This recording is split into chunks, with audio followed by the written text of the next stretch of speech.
ओम शांति। कर्म बंधन से कैसे मुक्त हों, रिश्तों की पीड़ा, शारीरिक दुख दर्द से कैसे बाहर आएं।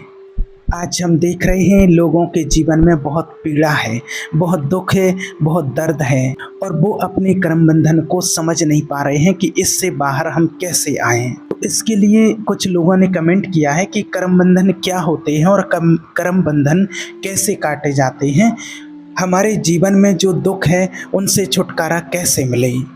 तो देखिए, बहुत सारे जो बंधन होते हैं वो कार्मिक होते हैं। कार्मिक नोट जिन्हें कहते हैं, जिन्हें बंधन कहते हैं।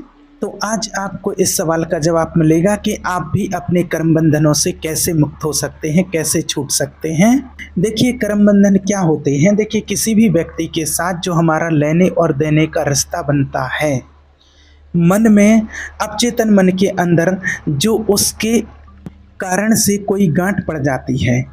मान लीजिए कि अगर किसी ने आपसे कहा कि मैं आपका कोई काम करवा दूंगा और वो काम उसने नहीं करवाया और उस बात को आप सोच सोच करके दुखी होते जा रहे हैं। किसी व्यक्ति ने आपसे कोई प्रॉमिस किया लेकिन अपने प्रॉमिस को नहीं निभाया।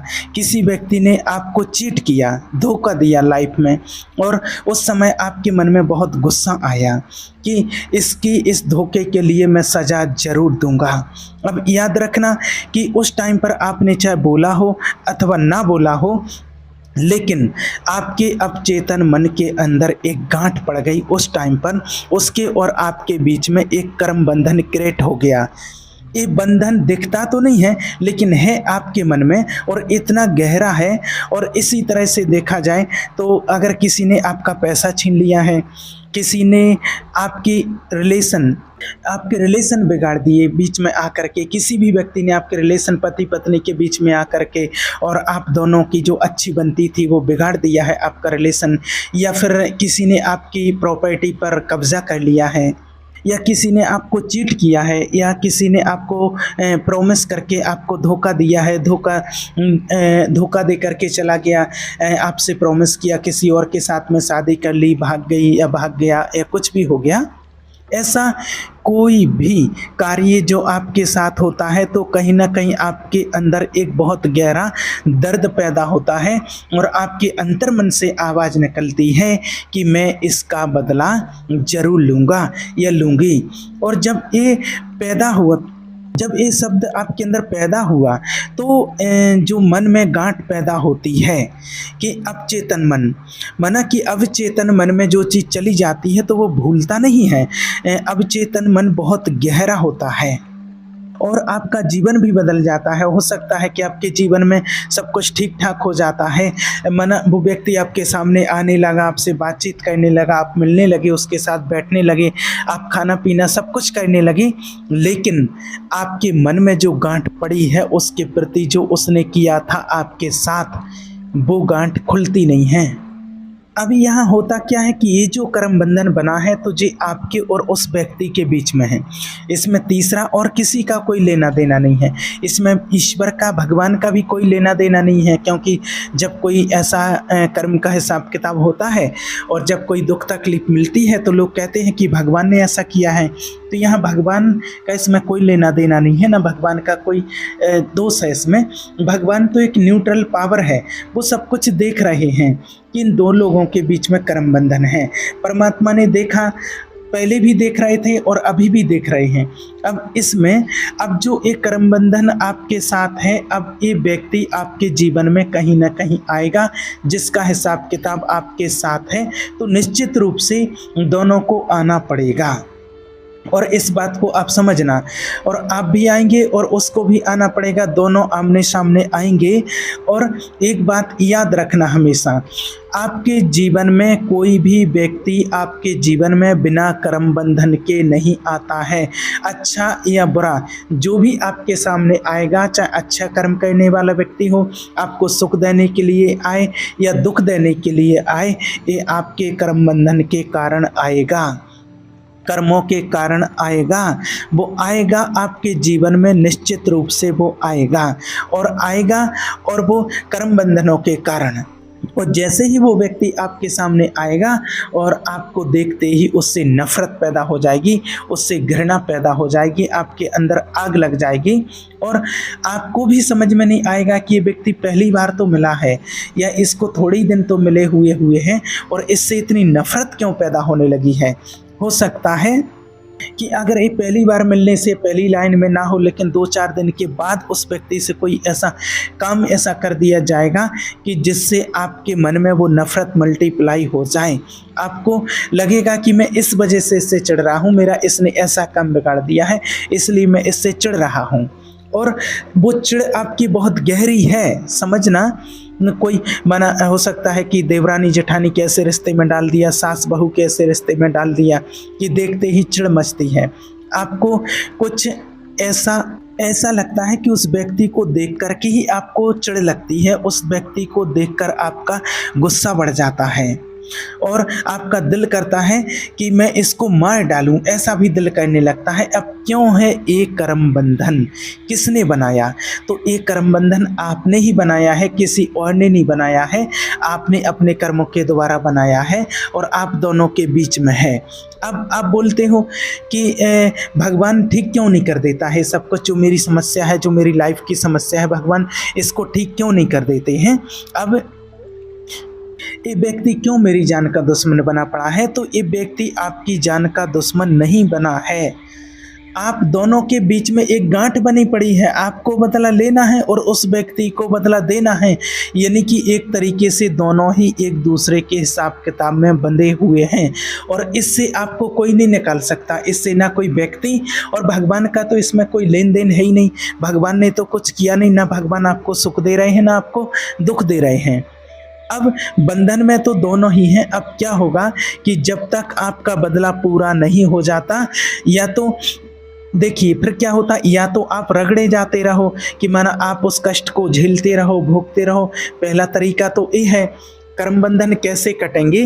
तो पहली बात तो देखिए ये है कि आप उस व्यक्ति से बदला लोगे, क्योंकि आपके लिए इस व्यक्ति ने पहले, जिसने आपका पैसा लूट लिया था, जिसने आपको धोखा दिया था, जिसको आपने व्यापार में धोखा दिया था, आपकी ज़मीन छीन ली, 4 लोगों ने मिलकर के आपको हताश कर दिया और जो भी था बिल्कुल आप यूं का यूं, जब तक आप बदला नहीं ले लेते और बल्कि जब तक आप उसका ब्याज लगा करके बदला नहीं ले लेते हैं।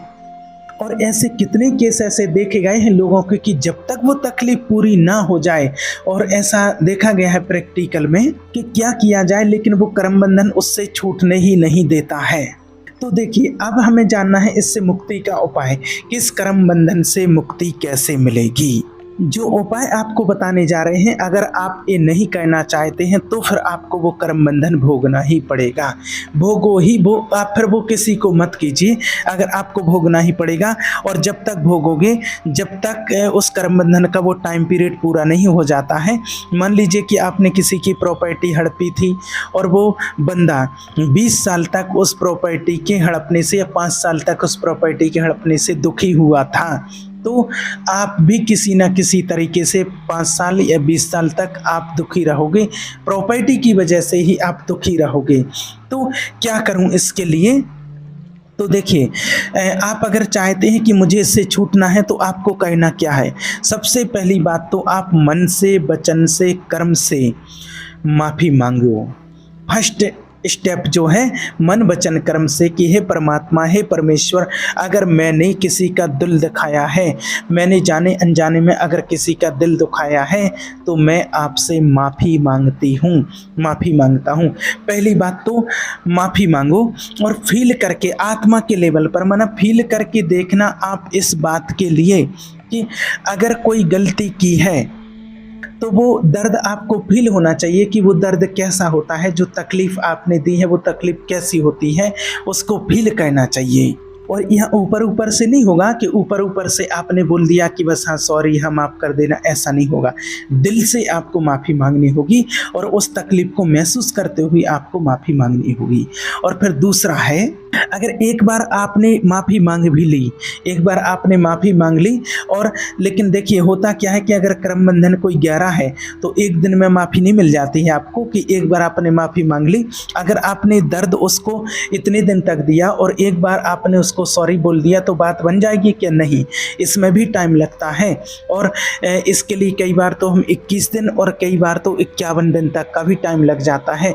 51 दिन तक माफ़ी मांगो, और कर्म बहुत बड़ा होता है और आप 51 दिन तक माफ़ी प्रार्थना करते हैं, माफ़ी मांगते हैं, 10 मिनट तक आप माफ़ी मांगते हैं, तो इसमें आपका कुछ नहीं जाता है। आपको दिल से उस परमात्मा से माफ़ी मांगनी है या फिर उन आत्माओं से माफ़ी मांगनी है। और दूसरी बात देखिए, अगर आपको समझ में आ गया है कि दुख तकलीफ है और आपने माफ़ी मांग ली है, और तब भी अगर वो सामने वाला माफ़ ना करे तो फिर क्या होगा?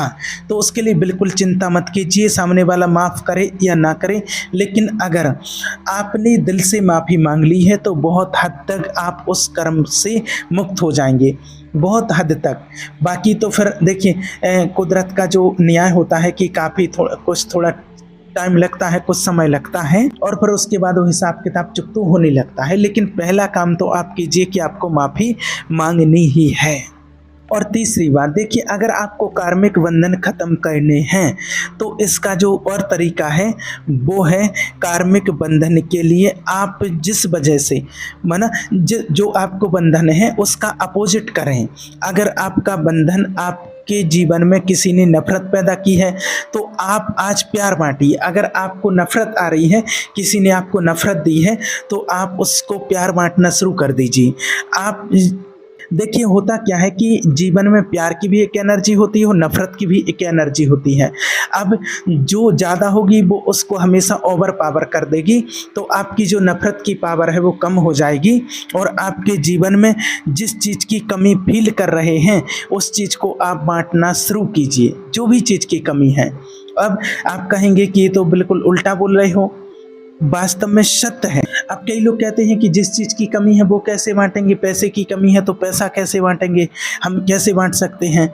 लेकिन आप पैसा नहीं बांटना, लेकिन देखिए आप पैसा नहीं बांटना, पैसे बांटने को नहीं कहते हैं, लेकिन थोड़ा बहुत तो कर सकते हैं।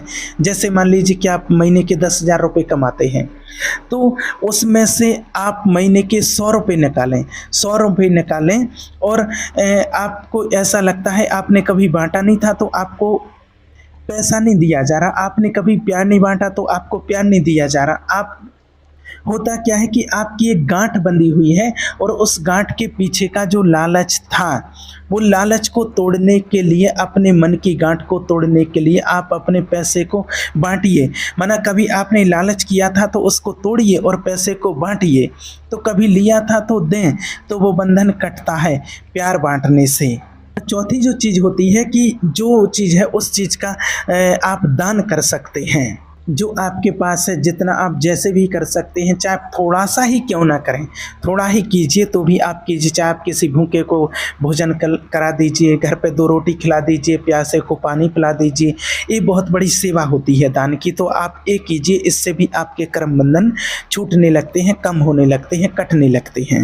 और पांचवी बात है कि आपके कर्म बंधन बहुत कड़े हैं और आप उनसे मुक्त नहीं हो पा रहे हैं, तो आप परमात्मा की शरण में जाएं, ईश्वर के पास जाएं और आप मेडिटेशन सीखें, मेडिटेशन करें। हमारे कर्म बंधन जो होते हैं वो चीज़ें हमारी माइंड में चली जाती हैं, और कई लोग क्या होता है कि जब ध्यान लगाते मेडिटेशन करते हैं तो फिर कई लोगों को ध्यान नहीं लगता है, और वो ध्यान ना लगने का कारण क्या होता है कि कहीं ना कहीं वो उनके कर्म बंधन बीच में आ रहे हैं। जो मोटी मोटी गांठ बंध पड़ी है तो उस गांठ को तोड़ा जा सकता है, क्योंकि जब हम भगवान को याद करने बैठते हैं तो कोई ना कोई वो हिसाब किताब वाली बातें हमारे सामने आती हैं। तो होता क्या है कि जब आप मेडिटेशन करते हैं, ध्यान करते हैं, तो परमात्मा की एक शक्तिशाली किरणें आपके ऊपर आती हैं, जिनसे वो कर्म बंधनों की गांठ खुलने लगती हैं, और आप ऋषि मुनि संतों की सेवा करते हैं, माता पिता की सेवा करते हैं, उनके आशीर्वाद से कर्म बंधन कटते हैं। और मेडिटेशन करने से आपके कर्म बंधन कटते हैं। जितना आप मेडिटेशन करेंगे बहुत जल्दी आप अपने कर्म बंधनों से मुक्त हो जाएंगे। 2 लोगों के बीच में जो गांठ बंधी हुई है उस गांठ को तोड़ा जा सकता है जब आप मेडिटेशन करते हैं तो। क्योंकि आज लोगों की लाइफ में कोई ना कोई प्रॉब्लम आ रही है और वो समझ नहीं पा रहे हैं कि आखिर हमारे साथ ऐसा क्यों हो रहा। वो लोगों के साथ अच्छा करते जा रहे हैं और उनके साथ सब बुरा-बुरा हो रहा है, तो 100% कहीं न कहीं आपका कोई कर्म बंधन ऐसा बंधा हुआ है, कोई पूर्व जन्म का आपका हिसाब-किताब ऐसा बना हुआ है, उसके लिए आपको चुकता करना ही पड़ेगा। कोई आपको शारीरिक पीड़ा मिल रही है, कोई दुःख है, कोई तकलीफ़ है, कोई दर्द है, तो कहीं न कहीं आपका हिसाब-किताब पूर्व जन्म का है और उसके लिए जो आपको ये उपाय बताए हैं, ये उपाय आप कीजिए और आपकी लाइफ़ जादू की तरह बदल जाएगी। आपको विश्वास नहीं होगा और आप कर्म बंधनों से मुक्त हो जाएँगे। ठीक है? ओम शांति।